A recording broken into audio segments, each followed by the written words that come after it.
கர்த்தருக்குள் மிகவும் பிரியமானவர்களே, இந்த காலை வேளையிலே நான் உங்களை சந்திப்பதிலே மற்றற்ற மகிழ்ச்சி அடைகிறேன்.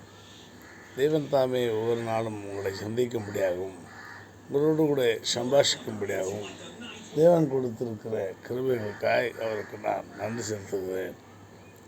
ஆண்டவர் ஒவ்வொரு நாளும் வித்தியாசமான செய்திகளை நமக்கு கொடுத்து நம்மை ஆசீர்வதிக்கிறார். இன்று நாம் பார்க்க போகிற செய்தி என்னவென்றால், மத்தேயுவின் புஸ்தகம் 14ஆம் அதிகாரம் 15ஆம் வசனத்திலிருந்து நாம் வாசிப்போம். அதிலே தானே நமக்கு தேவையானவைகளை தேவன் செய்து கொடுக்கிறார். அதிலே என்ன சொல்லப்பட்டிருக்கிறது சொன்னால், சாயங்காலமானபோது அவருடைய சீஷர்கள் அவரிடத்தில் வந்து, இது வனாந்திரமான இடம், நேரமாயிற்று, ஜனங்கள் கிராமங்களுக்கு போய் தங்களுக்கு போஜன பதார்த்தங்களை கொள்ளும்படி அவர்களை அனுப்பிவிட வேண்டும் என்றார்கள். ஆண்டவராகிய இயேசு கிறிஸ்து மலையில் ஏறி பிரசங்கித்து கொண்டிருக்கிறார். அநேக ஜனங்கள் அங்கே நின்று அவருடைய பிரசங்கத்தை ஆர்வமாய் கேட்டுக்கொண்டிருக்கிறார்கள். அவர் கேட்டுக்கொண்டிருந்த போது தானே அவருடைய சீஷர்கள் அவரிடத்திலே போய், சாயங்கால வேலையாயிற்று, ஜனங்களை அனுப்பிவிட்டால் அவர்கள் கிராமங்களில் போய் தங்களுக்கான பதார்த்தங்களை பெற்றுக்கொள்வார்கள் என்று சொல்லுகிறார்கள். யோசனை. இயேசு அவர்களை நோக்கி, அவர்கள் போக வேண்டியதில்லை, நீங்களே அவர்களுக்கு போஜனம் கொடுங்கள் என்றார். அந்த இடத்துல யாரிடத்திலும் போஜனங்கள் இல்லை. 5000 பேருக்கு மேலாக இருக்கிறார்கள் என்று வேதத்தில் சொல்லப்பட்டிருக்கிறது. ஆனால் ஆண்டவரோ கொஞ்சமும் எச்சரிக்கையாக இல்லாமல் ஒரு அசால்ட்டாக, நீங்களே அவர்களுக்கு போஜனம் கொடுங்கள் என்று சொல்லுகிறார். ஏன் அப்படி சொல்லுகிறார்? அந்த இடத்துல அற்புதம், தேவனுடைய அற்புதம் நடக்க வேண்டும், தேவனுடைய அதிசயம் நடக்க வேண்டும், தேவன் உயர்வடைய வேண்டும், தேவன் எத்தனை பெரிய மகா வல்லமை உள்ளவர் என்பதை ஜனங்கள் தெரிந்து கொள்ள வேண்டும் என்கிற ஒரு கட்டாயம் இருந்தது. அதனாலே தானே அவர் நீங்களே போஜனம் கொடுங்கள் என்றார். அதற்கு அவர்கள், இங்கே எங்களிடத்தில் 5 அப்பமும் 2 மீன்களுமே அல்லாமல் வேறொன்றும் இல்லையே என்றார்கள். ஆண்டவரே, இங்கே எங்களிடத்தில் 5 அப்பமும் 2 மீனும் அல்லாமல் வேறொன்றும் இல்லையே, ஜனங்கள் அதிகமாக இருக்கிறார்களே என்று சொல்லி சீசர்கள் இப்படியாய் சொன்னார்கள். அப்பொழுது அவர் ஜனங்களை புல்லின் மேல் பந்தியிருக்க கட்டளையிட்டு, அல்லேலூயா. அப்பொழுது ஆண்டவர் எழுந்தார்.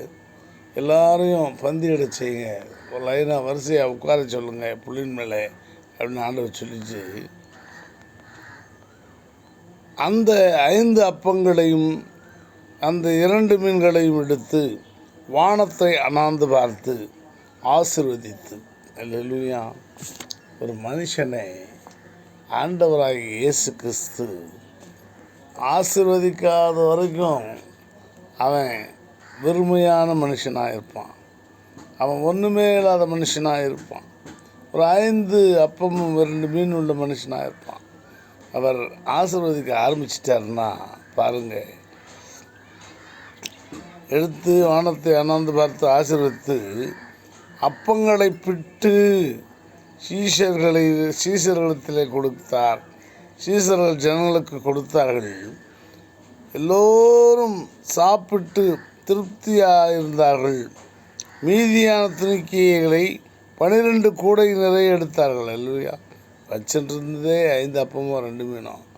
அதெல்லாம் ஜனங்களுக்கு கொடுத்து முன்பு அங்கே கூட மீந்திருக்கிற கூட மாத்திரம் 12 கூட ஸ்திரீகளும் பிள்ளைகளும் தவிர, ஸ்திரீகளும் பிள்ளைகளும், பெண்கள் இல்லாமல் பிள்ளைகள் இல்லாமல் சாப்பிட்டவங்க, மீதியான ஸ்திரீகளும் பிள்ளைகளும் தவிர சாப்பிட்ட புருஷர்கள், வெறும் ஆம்பளைங்க மட்டும் ஏறக்குறைய 5000 பேராக இருந்தார்கள். அல்லேலூயா.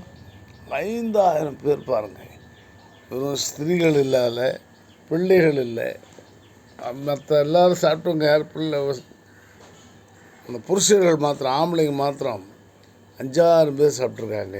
இந்த 5 மணி 2 அப்பமும் எந்த ஒரு பொருளையும் நம் கையிலே வைத்துக்கொண்டு, நம் குடும்பத்திற்காக வைத்துக்கொண்டு, நம் தேவைக்காக வைத்துக்கொண்டு நாம் பார்த்து கொண்டே இருந்தால் அது அப்படியே கிடக்கும். அது வளரவே வளராது. அங்கே சொல்லப்பட்டிருக்கிறது, அது மற்றவர்களுக்காக நாம் விட்டு கொடுத்து பாருங்கள். அவங்க 5 மீனையும் 2 அப்பத்தையும் 5 அப்பங்களையும் 2 மீனும் வச்சுட்டு இருந்தாங்க. பசி, எல்லாருக்கும் பசி. வச்சுருந்தவங்க சரி இவர் நடத்திக்கிட்டே இருக்கார், நேரம் ஆகிட்டே இருக்குது, சரி இதை வச்சு நம்ம பசி போய்க்குவோம், பசிக்கு அவர் என்ன செய்ய போகிறாரு, நம்ம பசி தீர்த்துக்கிடுவோம் எப்படின்னா போட சொல்லி அவன் ஒரு குறுகிய மனப்பான்மை உள்ளவனாக அவன் அதை சாப்பிட்டு விட்டிருந்தால் இத்தனை பேருக்கு அது பிரயோஜனப்பட்டிருக்காது. அவன் அதிசயத்தை கண்டிருக்க முடியாது. ஆகையினாலே ஆண்டவர் கையிலே அது போய்விட்டால் நாமும் குறைவாகத்தான் சம்பாதிக்கிறோம், குறைவாகத்தான் நம்முடைய சேர்த்து வைத்து கொண்டிருக்கிறோம். எல்லோருக்கும் கொட்டி விடவில்லை, கடினப்பட்டுத்தான் சம்பாதிக்கிறோம், குறைவான பணங்களைத்தான் சம்பாதிக்கிறோம். ஆனால் அதை ஒருவருக்குமே பிரயோஜனப்படாமல் தனக்காகவே வைத்து கொள்ள வேண்டும் என்று நினைப்பதினாலே தான் இன்று நம் வாழ்க்கையிலே ஒவ்வொருவரும் கஷ்டப்பட்டு கொண்டிருக்கிறோம். பிரியமானவர்களே, எனக்கு ஒரு சகோதரனை தெரியும். அவர் யாருக்கும் 10 ரூபாய் கொடுத்தார் என்று கேள்விப்பட்டதே கிடையாது. அல்லேலூயா. யாருக்குமே அவர் தாராளமாய் 1 ரூபாயும் கொடுக்க மாட்டார். எல்லாரிடத்திலிருந்தும் அவருக்கே வர வேண்டும் என்று நினைப்பார். எல்லா இடங்களிலும் அவரே சம்பாதித்து கொண்டு வீட்டுக்கு வர வேண்டும் என்று நினைப்பார். எதற்கு அவர் சொல்லுவார், ஆனால் ஒரு பொழுதும் அந்த செயலிலே காட்டவே மாட்டார். அவர் சொல்லுவதை பார்த்தால் வானமே தரையில் வந்து இறங்குவது போல் இருக்கும், ஆனால் சொல்லியபடி செயலில் இருக்காது. அதுபோல் மனிதர்களை நான் பார்த்துருக்கிறேன். அதனாலே தானே கர்த்தருடைய பிள்ளைகளே, நாம் வைத்து கொண்டிருப்பது கொஞ்சம்தான். என்னை பற்றி அவர்களுக்கு தெரியும், சொல்லிக் கொண்டிருப்பவர்களுக்கு என்னை பற்றி தெரியும். கொஞ்சமாக இருந்தாலும் அதை பங்கிட்டு கொடுக்க வேண்டும் என்று சிந்திக்கிறவன், செயல்படுகிறவன், என்னால் முடிந்த அளவுக்கு அதை பங்கிட்டு கொடுத்து ஏமாளியாக போகிறவன். ஏனென்று சொன்னால் அநேக தரம் அப்படி நான் கண்டிருக்கிறேன், பார்த்திருக்கிறேன். ஆகையினாலே தேவனுடைய பிள்ளைகளே, நாம் கொஞ்சம் சம்பாதித்து வைத்திருந்தாலும் அதை கர்த்தரிடத்திலே மற்றவர்களுக்காய் கொடுக்கும் பொழுது கர்த்தர் அது பல மடங்காய், இதோ 5 அப்பங்களையும் 2 மீன்களையும் 5000 பேருக்கு கடலிட்ட கர்த்தர் அப்படியா இவனுடைய பணத்தை அபிவிருத்தி பண்ணுவார். அன்பின் பரிசுத்த அன்பின்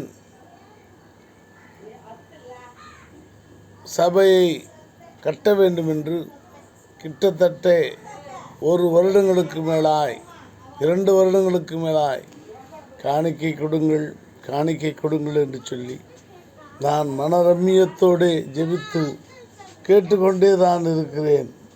ஆனால் இதுவரையிலே என்னுடைய நண்பர்கள், என்னுடைய உறவினர்கள் சேர்ந்து 30,000 ரூபாய் கொடுத்து வைத்திருக்கிறார்கள். அதை பத்திரமாய் வைத்திருக்கிறேன். அதை கட்டுவதற்கு 1.5 லட்சம் ஆகும் என்று சொல்லுகிறார்கள். மனமுகர்ந்தவர்கள், இந்த செய்தியை பார்ப்பவர்கள், கர்த்தர் உங்களிடத்திலே பேசுவார் என்று சொன்னால் அவனவன் விசனமாயும் அல்ல, கட்டாயமாயும் அல்ல, உற்சாகமாய் கொடுக்கிற இடத்துல கர்த்தர் பிரியமாயிருக்கும். அவர்களாகவே உற்சாகமாய் கொடுக்க வேண்டும் என்று நான் பார்க்கிறேன். கர்த்தருடைய அதிசயத்தை என்று நான் பார்க்க போகிறேன். யார் முன்வந்து உடனடியாக அவர்களால் முடிந்த தொகையை அனுப்புகிறார்களோ கர்த்தர் அபிரோதமாய் அவர்களை ஆசீர்வதிக்கப் போகிறார். நாம் ஜெபிப்போம். அன்பின் பரலோகப்பிதாவே, இந்த செய்தியை கேட்டு ஆண்டவரே துரிதமாய் காணிக்கை அனுப்புகிறவர்கள், ஆண்டவரே அவர்களுடைய குடும்ப சூழ்நிலை எல்லாவற்றையும் மாற்றி அப்பா ரம்மியமாய், மகரம்மியமாய், சந்தோஷமாய், சமாதானமாய் அவர் குடும்பத்தை நடத்தும். வியாதிகள் அவர் குடும்பத்திலே சேராதபடி, எந்த குறைவும் அவர் குடும்பத்திலே இல்லாதபடி நீர் காத்து எடுத்து இயேசுவின் நாமத்திலே நாங்கள் ஆணையிடுகிறோம், கட்டளையிடுகிறோம். இயேசுவின் நாமத்தில் பிதாவே, ஆமென், ஆமென், ஆமென்.